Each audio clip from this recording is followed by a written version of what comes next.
đây này bà lấy nhôm thọ nên mẹ chưa chịu luôn ấy đó ta đời xa là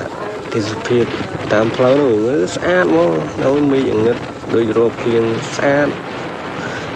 vừa cuối cơn trong thọ lúc ta thiên xúc thọ này bà là chim to và đá thọ và đá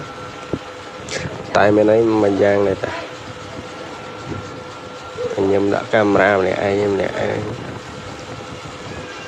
mẹ ta chưa chiaខ្លួនឯងអ៊ីនេះគិតថាខ្លួនឯងស្អាតអីនេះមែនទេសំខាន់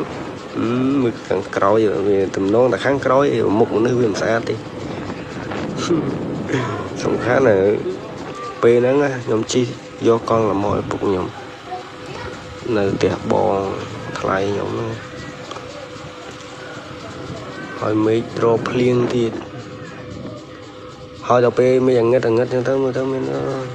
តាមដងផ្លូវស្អាតហ្មងអាផ្លូវ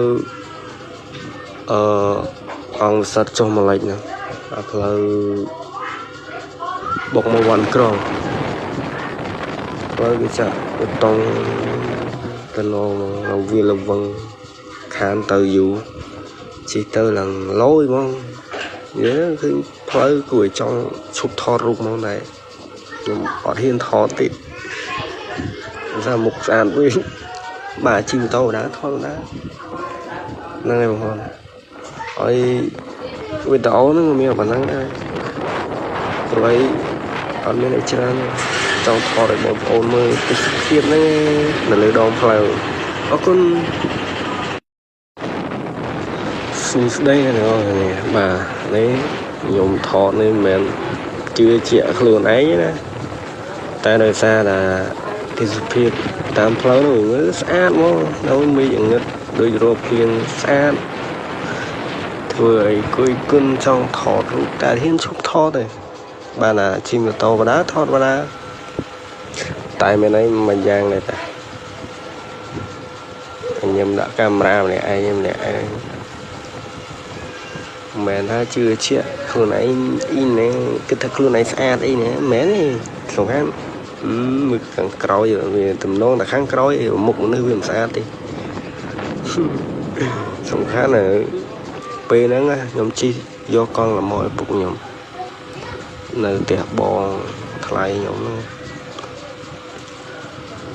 ហើយមេឃរកភ្លៀងទៀតហើយដល់ពេលមេឃងឹតចឹងទៅមើលទៅមានតាមដងផ្លូវស្អាតហ្មងអាផ្លូវអង្គសិតចុះមកលិចហ្នឹងអាផ្លូវបុកមកវ៉ាន់ក្រង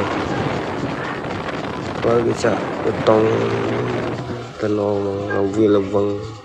ខានទៅយូរជិះទៅឡើងលយហ្មងនិយាយឃើញផ្លូវគួរឲ្យចង់ឈប់ថតរូបហ្មងដែរ